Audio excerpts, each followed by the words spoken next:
There are things the dead carry with them, things they refuse to leave behind. Some stories are too strange to be explained. This is one of them. Tonight, I'm going to tell you about a little girl named Maya and the man who came to cook her birthday dinner. Maya Turner was turning 10 years old. She lived with her mother, Sandra, in a small apartment on the south side of Cleveland. It wasn't much. 2 rooms, a shared bathroom down the hall, and a kitchen so narrow that 2 people couldn't stand in it side by side. But it was theirs. On the morning of her birthday, Maya tugged on her mother's sleeve before Sandra had even finished her coffee. "Mama, I want Daddy's chicken." Sandra set down her mug. Daddy's chicken. She hadn't heard those words in years. Maya's father, James Turner, had been famous in their neighborhood for one thing: his slow-cooked, honey-glazed roast chicken. He made it every Sunday. He made it on holidays. He made it the night before Maya was born, filling the whole building with that warm, sweet smell. Sandra hadn't cooked it since James died. "Baby?" Sandra said quietly. I don't know that recipe." "But Daddy did." Maya said simply, as if that was all that mattered. Sandra looked at her daughter for a long moment. She promised she would try. James Turner had passed away when Maya was just 4 months old. He was a night shift delivery driver.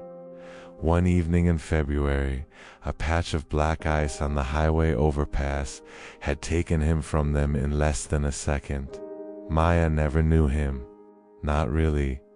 She knew him only through photographs, through stories Sandra told on quiet nights, through the ghost of a smell she couldn't have possibly remembered, but somehow did.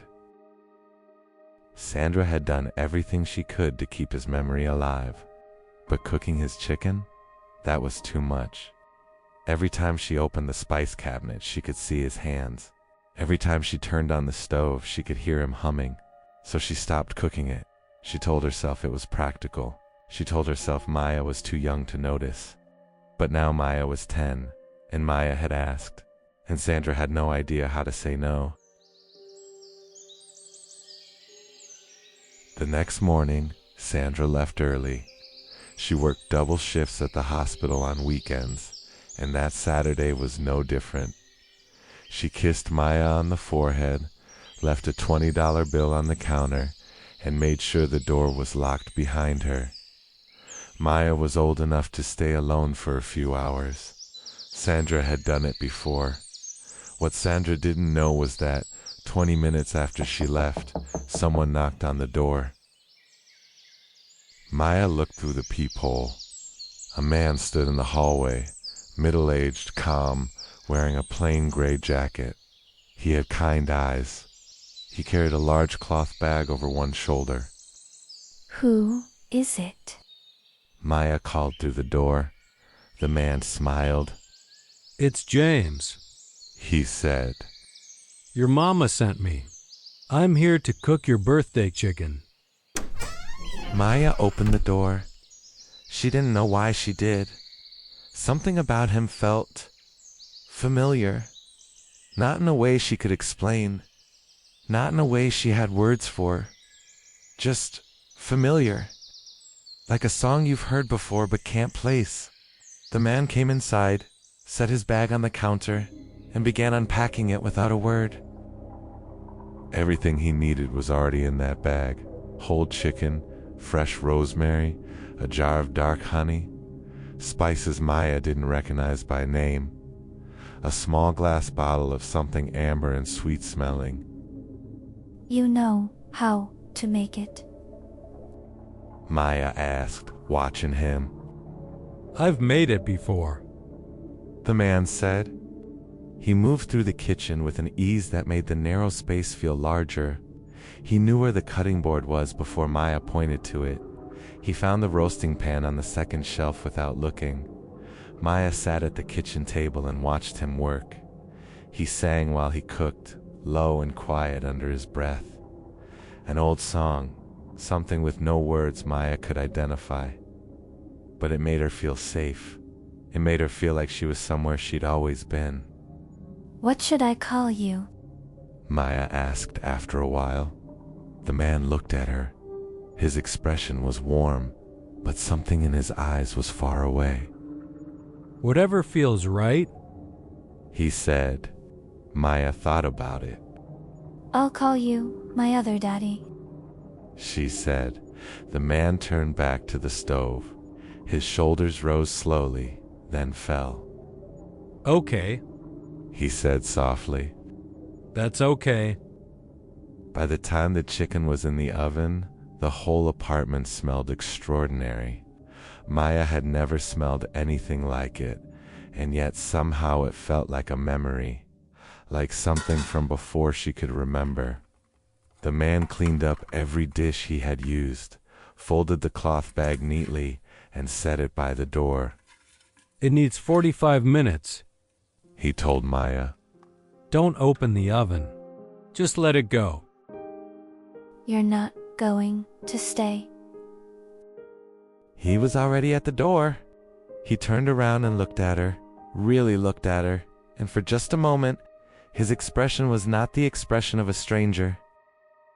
Happy birthday, baby girl. He said, and he left.